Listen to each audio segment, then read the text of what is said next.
और pension association के सूचना प्रभारी भानु प्रताप जी, बिछिया शाखा के मंत्री उपाध्यक्ष शरण जी, शाखा मंत्री मिश्रा जी, शाखा अध्यक्ष शर्मा जी, वरिष्ठ साथी आरती मिश्रा जी, कुंवर जी और जटेपुर शाखा के सभी साथीगण। आज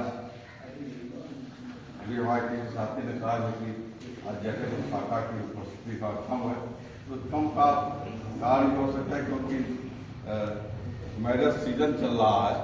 मैरिज सीजन के नाते हर व्यक्ति यहाँ है, शादी ब्याह तो एक सामाजिक बाध्यता है, जाने की आवश्यकता है। उसी क्रम में हमारे वर्किंग प्रेसिडेंट साहब रमन साहब भी भोपाल गए हुए हैं, उनके रिलेशन में शादी। तो इस शादी के कार्यक्रम के कार्य संख्या कम हो सकती है, लेकिन अभी थोड़ा समय अभी लोग आएंगे भी। और जो मैंने मेरा व्यक्तिगत है जो 3 बजे का समय है, अगले माह से उसको थोड़ा सा आगे बढ़ाया जाए। दोपहर में थोड़ा सा लोगों को आधा एक घंटा थोड़ा नमस्ते नमस्ते साथियों, आज 2-3 मुद्दों पे बात करनी है। कुछ मुद्दे पे हमारे कोहली साहब 16 तारीख को CQAT के साथ बैठक हुई थी, उसके बारे में बताएंगे। और 2 फरवरी को को रेलवे बोर्ड के डायरेक्टर हेल्थ ने मीटिंग किया, उसके बारे में बताया जाएगा। साथियों, पहली बात मैं आप लोगों से कहना चाहूँगा कि जो भी आप लोग के ग्रीवांसेस होते हैं, जटेपुर शाखा में उस ग्रीवांसेस का बाद डिस्पोजल होता है। मिश्रा जी है, शर्मा जी, आप लोग कुंवर जी ऐसे पुराने साथी लोग हैं कि वहाँ मतलब उस पर व्यक्तिगत इंटरेस्ट लेके उसका डिस्पोजल करते हैं। उसमें एक हमारा राय है और लगभग उसमें सभी लोगों का राय है कि मतलब कि जैसे आजकल जो CP ग्राम पे जो कंप्लेन दर्ज किया जा रहा है, तो लगभग ज़्यादातर कंप्लेनों को रमन साहब अपने स्तर से करने का काम करते हैं। लेकिन दिक्कत यह है कि उनकी भी टाइम की लिमिटेशन है और सबके साथ रहता है। तो मैं चाहूँगा कि जटेपुर शाखा में भी कोई एक ऐसा व्यक्ति आगे बढ़ के आगे आने का काम करे कि जो आपको जो फोरम है CP ग्राम का या UB2 का जो भी उससे संबंधित प्लेटफॉर्म है, उस पर अपने ग्राउंड को डालने का काम करे। और उस फोरम पे जाने के बाद लगभग 14 दिन के 3 दिन या 4 दिन के बाद उसका डिस्पोजल आता है। तो इस संबंध में हम निशा जी से, शर्मा जी से और निशा जी है, कुंवर जी है, आप लोगों से निवेदन है कि कोई व्यक्ति इसको आगे बढ़कर इसको काम करने का काम करे। और जो चीज़ों का कहीं दिक्कत आए उसके बाद अपना अन्य लोगों से संपर्क करके उसका निस्तारण करने का काम करें। तो क्योंकि आजकल देख रहे हैं कि जो भी काम है सब ऑनलाइन सिस्टम पे चल रहा है और ऑनलाइन सिस्टम पे डिस्पोजल हो रहा है। साथियों, ये आपकी शक्ति का प्रदर्शन है कि ये हमारे पेंशनर एसोसिएशन, पूर्वोत्तर रेलवे पेंशनर एसोसिएशन की शक्ति और एकता का ही कारण है कि CQAT साहब ने फोन करके कोहली साहब को, रमन साहब को उन्होंने कहा कि आप लोगों का हमने देखा कि CP ग्राम से लेके और मैनुअल भी बहुत गिरवांसेज आते हैं, तो हम चाहते हैं कि आप से हम इन गिरवांसेज पे एक बार डिस्कशन करना चाहते हैं। और वो चाहते थे 15 तारीख को करना, तो हमारे रमन साहब ने कहा कि नहीं 15, 19, 20 हम खाली नहीं है, 16 तारीख की डेट में हम खाली हैं। 16 तारीख में आप चाहे तो आप हमसे बात कर सकते हैं। और हम एसोसिएशन के कंडीशन पे दिनांक 16 तारीख को ये बैठक CQAT के साथ 10 मुद्दों पे बातें हुई और उन मुद्दों पे क्या क्या बातें हुई हमारे कोहली साहब बताने का काम करेंगे। लेकिन ये हम लोग को बड़ी गर्व की बात है कि ग्रीवांसेस को लेके हम लोग इतने सजग हैं कि हमारे ग्रीवांसेस को प्रशासन भी अब गंभीरता से लेने का काम कर रहा है और उनको भी आभास है कि ये मामला और ग्रीवांसेस जाएंगे तो हर फोरम पे होता है कि सीपीओ लेवल पे इतनी समस्या है, तो कभी जीएम ने रिव्यू कर दिया, रेलवे बोर्ड ने रिव्यू, तो सबको नौकरी करना है। तो देखिए सीपीओ एडी ने पहल करके, और आपसे बता रहा हूँ कि 10 इशू पे जो उन्होंने ये बात किया उसमें बात सार्थक बात रही लगभग सभी मुद्दों पे। हम केवल एक मुद्दों पे आपसे ये करना चाहूंगा कि इसमें और बाकी मुद्दे पे हमारे कोलिचा बताएंगे कि जो पेंशन होल्डर हैं उनके जो बच्चे जैसे कि ये डाइवोर्सी हैं, अनमेरिड हैं, तो उनका नाम अगर रिटायर्ड होने के बाद जब सर्विस पीरियड में तो जुड़ना आसान है, जब रिटायर्ड हो जाते हैं उसके बाद वो अपना एप्लीकेशन डालते हैं तो उसमें अरंगा डालने का काम किया जाता है कि नियम नहीं है, वो नियम नहीं है। तो पहले सीपीओ एडी साहब ने भी इसका कहा कि नहीं ऐसा कोई नियम नहीं है, लेकिन जब हमारे एसोसिएशन के पदाधिकारी मौली साहब और रमन साहब ने उसका आदेश दिखाने का काम किया तो तुरंत सीपीओ एडी साहब एडिट कर गए, कहे कि अब इस तरह की कोई भी दिक्कत नहीं आएगी, इस तरह के जो भी केसेज होंगे वो उनको उनके पेंशन पेपर में ऐड किया जाएगा। नहीं तो स्थिति ये होती थी कि उसको ऐड करवाने के लिए साल से 2-2 साल और समझे रहे, जब किसी काम में विलम्ब होता है तो उसमें अन्य चीजें भी आ जाती हैं, अन्य तरीके का भी लोगों को सहारा लेना पड़ता था। तो ये आपके एसोसिएशन की एकता और शक्ति की बात है। और साथियों, हमारे पूर्वोत्तर रेलवे पेंशन एसोसिएशन में जो पेंशनर साथियों के ग्रीवांसेस हैं उसकी समस्याओं का समाधान तो करने का प्रयास हमारे स्टाफ लेवल के लोग, केंद्रीय पदाधिकारी लोग करते हैं। इसके अलावा हम लोग समय समय पे ये भी प्रयास करते हैं कि जो हमारे पेंशन साथी जहाँ जुटते हैं उनको स्वास्थ्य के संबंध में, उनको मनोरंजन के संबंध में या एक और कोई सोशल चीजें हैं उनके बारे में उनको बताने का काम किया जाता है। इन्हीं सब चीजों को ध्यान में रखते हुए 23 अप्रैल को विवेक होटल बैंक पर एक दिन भर का कार्यक्रम किया गया है। उसमें पहला बरस कीजिए, 9-10 बजे आइए, सुबह यहाँ नाश्ता से लेकर दोपहर का खाना और शाम को नाश्ता तक का कार्यक्रम है। इस कार्यक्रम में सांस्कृतिक कार्यक्रम का भी आयोजन किया गया है। लखनऊ से भी कुछ लोग इस सांस्कृतिक कार्यक्रम में भाग लेने आ रहे हैं। इसके अलावा आपको गजल, शेरो शायरी, नृत्य का भी कार्यक्रम है और कुछ बातें संगठन के भी बारे में बात होगी। तो इस संबंध में हम आप लोगों से ये कहना चाहेंगे कि एक कूपन मिश्रा जी के पास होगा मेरे ख्याल से, पर मेंबर 500 रुपया है। और आज के जमाने में विवेक होटल लगभग सभी लोग देख रहे होंगे कि विवेक होटल में 500 रुपए में पर हेड ये व्यवस्था कुछ नहीं है। और उसमें भी ये पेंशन एसोसिएशन ने कुछ अपने तरफ से कुछ सब्सिडाइज करने का काम किया, रेट तो उनका ज्यादा था। और उसमें आप लोगों से ये भी निवेदन है कि आप अकेले ना आने का काम करें, बल्कि आप अपने पत्नी के साथ, अगर आप समझते हैं कि एक मैंने कोई और आ सकता है तो आप निसंकोच ले आ सकते हैं। और इस उम्र में समझिए को ऐसे भी कहीं इस तरह कार्यक्रम में जाना चाहे, कहीं बाहर पति पत्नी रहे तो बहुत अच्छी बात है। तो इस कार्यक्रम में आप ज्यादा से ज्यादा संख्या में भागीदारी करने का काम करें।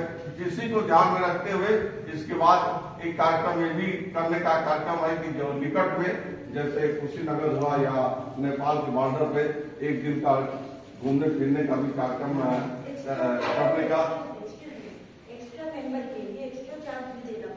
हाँ, एक्स्ट्रा मेंबर जो लोग आएंगे लेके जाओ।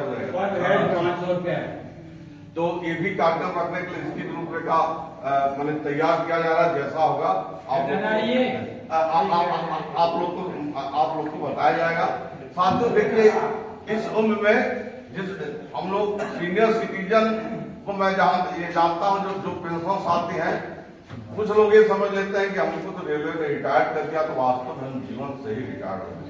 साथियों, हम लोग रेलवे की सर्विस कंडीशन जो थी उसके आधार पर 60 साल पे हम लोग काम नहीं कर सकते थे, यही हम लोग का वास्तविकता है। लेकिन ऐसा नहीं कि हम इस समाज के लिए या अन्य लोगों के लिए हम काम लायक नहीं। और आपने फील किया होगा, आज तो निजीकरण का जमाना है, प्राइवेटाइजेशन का जमाना है। इस निजीकरण के युग में योग्यता से ज्यादा अनुभव की बिक्री किया जा रहा है। जो भी प्राइवेट कंपनियां हैं वो आपका योग्यता क्या है उसमें एक जगह एक मायने रखता ही रखता है, लेकिन वो उनके नजर में सबसे ज्यादा अनुभव की वरीयता देते हैं कि अगर उनके पास अनुभव है 40 साल की नौकरी का और जहां उन्होंने किया है, जिस तरीके का वर्क किया है, उसको हमारे लिए ज्यादा बेनिफिशियल होगा, तो वो खरीदने का काम करते हैं। तो हम लोग इस समाज के लिए कई भार स्वरूप नहीं है, बल्कि आज भी हम समाज को कुछ दे सकते हैं। हम जानते हैं कि जो लोग जहाँ पे हैं तो वो लोग समाज को और अपने परिवार को कुछ देने का काम करें, लेने का काम नहीं कर रहे हैं। कोई लेने का काम नहीं कर रहे हैं। इसलिए अपने जीवन को भी आप लोग खूब अच्छे से, और उसमें आर्थिक अभाव मत आने दीजिए। बहुत माने कहीं आर्थिक पारिवारिक ऐसी बात हो 2-4 लोगों के साथ हो सकता है, और नहीं तो ज्यादातर लोग 80-90% जो लोगों को जितना गवर्नमेंट ऑफ इंडिया दे रही है, जितना सेटलमेंट पेमेंट मिला है, उसका अगर हमको लगता है तो उस पैसे का अपने शरीर पे और अपने घूमने फिरने से जो एंजॉय कीजिए, जिससे जो आपके स्वास्थ्य के लिए बहुत मददगार होगा। ये मेरा एक व्यक्तिगत रहा है, इसमें कहीं कोई विफल हो तो मैं इसके लिए माफी मांग सकता हूँ कि मैंने गलत कहा। इसके बाद ये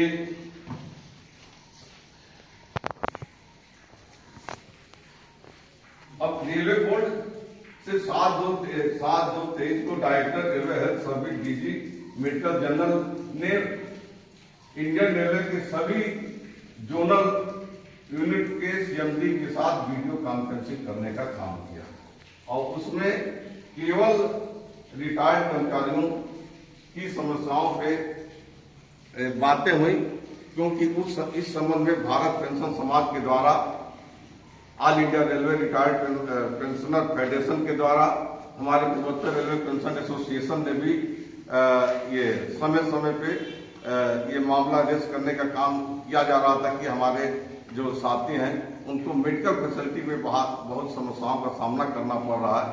इन चीजों को देखते हुए ये डीजी साहब ने स्पेशली उस दिन वीडियो कॉन्फ्रेंसिंग करके सभी सीएमडी इस वीडियो कॉन्फ्रेंसिंग में उपलब्ध रहे, और सभी के सामने इसमें लगभग 8-9 पॉइंट है। 8-9 पॉइंट को हम बहुत संक्षिप्त रूप में आपके सामने बताने का काम करेंगे। उसमें पहला ये था कि जो हमारे जो सेवानिवृत्त साथी हैं उनके लिए एक्सक्लूसिव ओपीडी की व्यवस्था किया जाए। जोनल लेवल पे, डिवीजन लेवल पे, ये अगर जहां व्यवस्था नहीं है तो वहां व्यवस्था करने का काम किया जाए। सब डिवीजन जैसे गोंडा का हॉस्पिटल सब डिवीजन है, वहां पे मैन पावर के नाते ये काम नहीं किया जा सकता है, तो वहां पे ऐसी व्यवस्था किया जाए कि उनको एक अलग लाइन लगाने की व्यवस्था किया जाए, एक अलग उनका काउंटर रखने की व्यवस्था किया जाए। इस संबंध में बात पर ये उन्होंने लिखा है कि exclusive OPD for the retired employ is advised in all zonal hospital if it is not already in place so far. अगर नहीं है तो step to be taken in the divisional hospital also for such facility. In health units and sub-division hospital facility of the separate, you may be look into।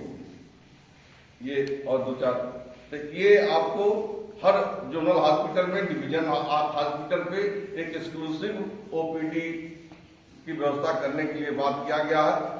उस पर रमन साहब से, कोहली साहब से बात हुआ है कि अभी इधर सब लोग जब जुट जाए तो इसी रेफरेंस में एक सीएमडी साहब से यहाँ मिलने का भी काम किया जाए। और दूसरा उन्होंने कहा है कि ये एक्सक्लूसिव वार्ड के अलावा जो समझिए हर जगह उनको ये सेवानिवृत्त साथियों के लिए, जैसे ये पैथोलॉजी है, पैथोलॉजी में एक अलग उनको क्यू की व्यवस्था किया जाए। इसके अलावा हॉस्पिटल में मरीज को जब तक मरीज को देखने के लिए भी अलग से क्यू की व्यवस्था किया जाए। कि जिसका उद्देश्य है कि उनको किसी प्रकार की सेवानिवृत्त साथ जो हमारे कर्मचारी हैं, ये हमारे सम्मानित साथी हैं, उनको मेडिकल फैसिलिटी में किसी प्रकार की दिक्कत नहीं आनी चाहिए। और इसके अलावा जो उम्मीद का जो कार्ड है, अब उसमें उन्होंने स्पष्ट कर दिया कि सेवानिवृत्त साथियों को इसके रजिस्ट्रेशन की आवश्यकता नहीं। वह स्पष्ट उन्होंने कहा service of retired railway employ association retired officer association की can be thought for the improve the enrolment of the UMID card as well as the guide present in the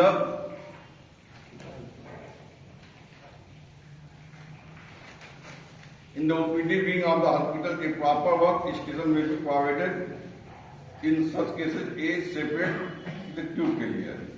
इसमें है कहीं इसमें दिया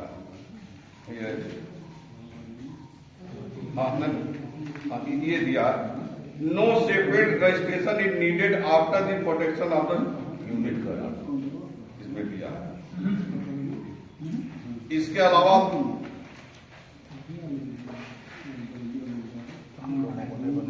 गंभीर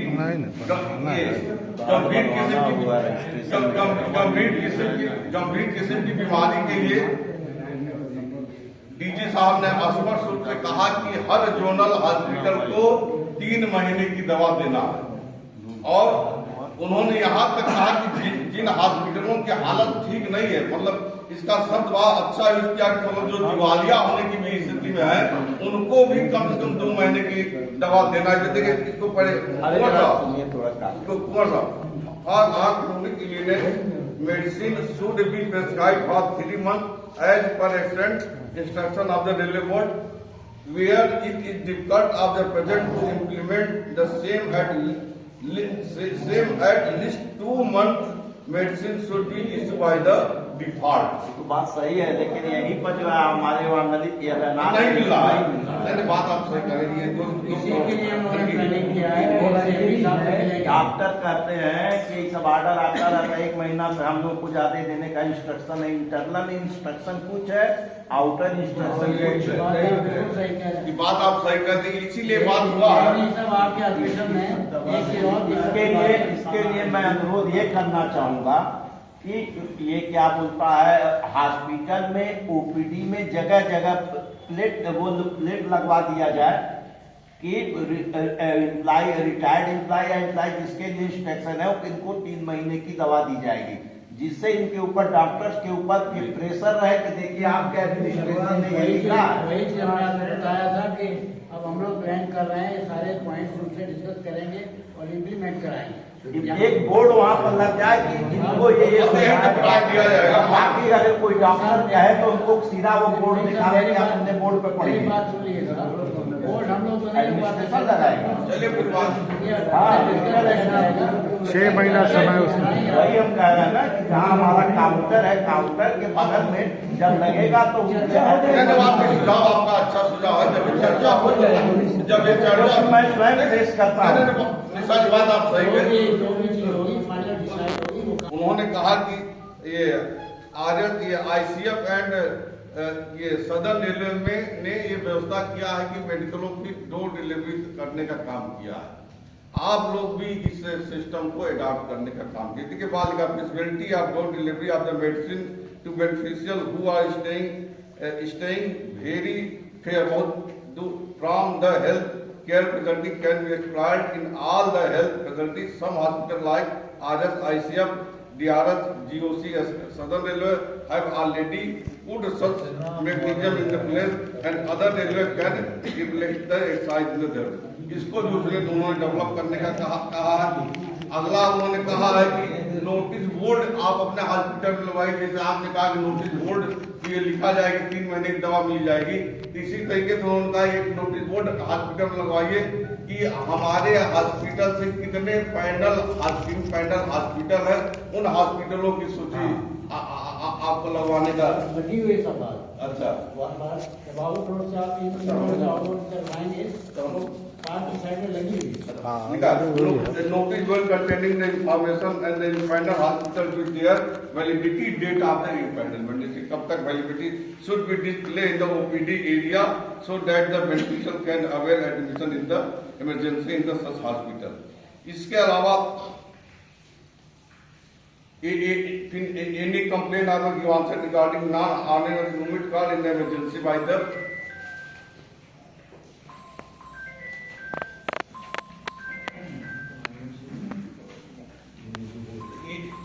ये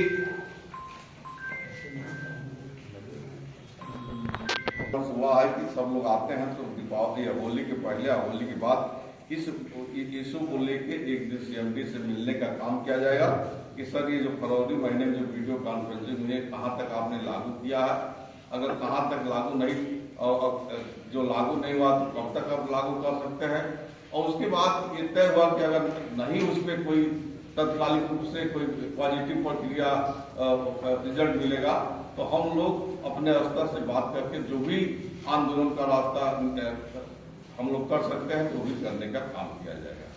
लेकिन स्टेप बाय स्टेप हो सकता है, कई बार में तो ये नहीं किया सकता है। ये बात जितने लोग हैं बात सही है कि वर्तमान समय में इस रेलवे हॉस्पिटल में जो भी मरीज जाता है उसको दवा डॉक्टर को दिखाने से लेकर दवा से लेने तक में अनेकों जटिलताओं का सामना करना पड़ता है, इसमें कहीं कोई दो राय नहीं। इससे हमने खुद इस मंच पे बार बार हमने इस बात को कहा है। वो पेंशनर डे पे भी जब आए थे MD साहब, उस दिन भी हमने कहा था कि सर कम से कम 3 महीने की दवा तो आप दिलवा देते और कुछ काम करते या न करते तो आपकी परेशानी एकदम उचित है और आपकी परेशानी से पेंशन एसोसिएशन भी पूर्ण रूप से वाकिफ है। और हम लोग एक बार इस संबंध में मौखिक रूप से वार्ता करने के बाद जरूर हम महामंत्री जी से भी निवेदन करेंगे कि ये मुद्दा अति गंभीर मुद्दा है, क्योंकि हमारे जो भी सेवानिवृत्त साथी हैं इस समय उनको सबसे ज्यादा आर्थिक रूप के बजाय मेडिकल फैसिलिटी का लाभ मिलने की ज्यादा आवश्यकता है। तो ये मुद्दा हम लोग के लिए सबसे अहम है।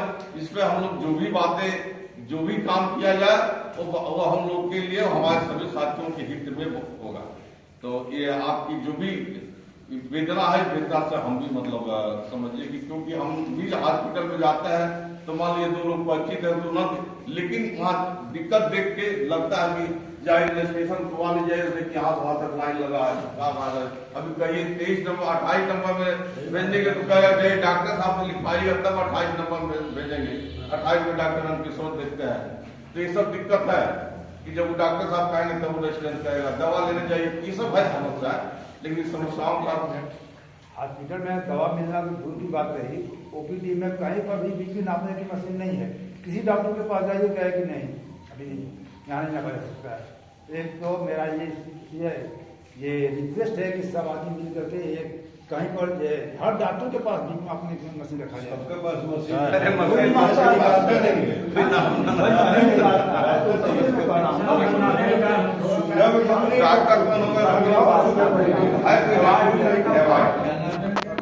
गवर्नमेंट का क्या इस डिमांडों पे क्या स्थिति है। अभी आप 4 दिन पहले एक बयान देखे होंगे वित्त मंत्री का आया कि जिन राज्यों ने ओल्ड पेंशन स्कीम को लागू कर दिया इन लोगों ने अपने 2004 से NPS का जो अंशदान उन्होंने किया था उन्होंने कहा कि हमको वापस कर दिया जाए। वित्त मंत्री ने स्पष्ट रूप से ये इनकार कर दिया कि ये जो टर्म कंडीशन था उसके अंतर्गत इनको वापस किया नहीं जा सकता है। तो आप हमारे जो पुराने इशू हैं जैसे कि हमारा जो ये 75 साल में जो ये 80 साल में जो 20% होता था उसका था 65, 70 में ये 5, 10, 15, 20 करने का कम्यूटेशन का जो समय था 50 ऊपर उसको कम करने की बात थी। मेडिकल अलाउंसेज जो 1000 से 3000 बढ़ाने की बात थी। इन सब मुद्दों की क्या स्थिति होगी ये आप खुद अनुमान लगा सकते हैं। तो साथियों हमारा इस संबंध में बड़ा स्पष्ट विचार है कि अगर हम समझते हो कि हम इस तरीके से बैठक करके देखिए ये लोकतंत्र है, इस लोकतंत्र में उसी की आवाज सुनी जाती है जिसकी भागीदारी और जिसकी आवाज भारी होती है, उसी की बात सुनी जाती है। और आज के समय में लोकतांत्रिक व्यवस्थाओं में वो भी जब विशेषकर चुनाव का समय नजदीक होता है, हर व्यक्ति अपनी बात को उस अवसर का लाभ लेना चाहता है। 2024 में चुनाव है, हमको भी और भाई केंद्रीय नेतृत्व को ये तय करना पड़ेगा कि 2024 के चुनाव को हम किस तरीके से इसको असर डाल सकते हैं और किस तरीके से हम अपना आंदोलन करने का काम कर सकते हैं, ये कोई न कोई निर्णय लेना पड़ेगा। तभी जो हमारे जो गिरवांश है उस पर गवर्नमेंट के द्वारा विचार करने का, ये बात सत्य है कि अगर हम इस बात को उठाएंगे तो ऐसा नहीं है कि गवर्नमेंट इसको बहुत आसानी से खारिज कर देगी, क्योंकि वो समझ रहे कि वर्किंग कर्मचारियों से ज्यादा वर्तमान समय में ये पेंशनर है, तो उनकी शक्ति को कम तक नहीं आंका जा सकता है। इसलिए हमको इस बात के लिए एक जरूर ये कोई न कोई आंदोलन के दिशा में कुछ न कुछ काम करने की आवश्यकता है, जिस तरीके का हो, चाहे उसको अपने आजकल तो इलेक्ट्रॉनिक भी ऑनलाइन जमाना है, राष्ट्रपति को ज्ञापन भी दिया जा सकता है, ऑनलाइन भी अपने समस्याओं को पर्सनल भी वो भी होना चाहिए, तो भीड़ हाँ, तो जो भी मतलब हो माने ये माने हमारे नेतृत्व को लोग तय करेंगे, लेकिन ये आज की आवश्यकता है, आज की आवश्यकता है। नहीं तो फिर जब चुकेंगे तो फिर अगला 5 साल हमको नहीं उम्मीद है कि उसमें कहीं कुछ संशोधन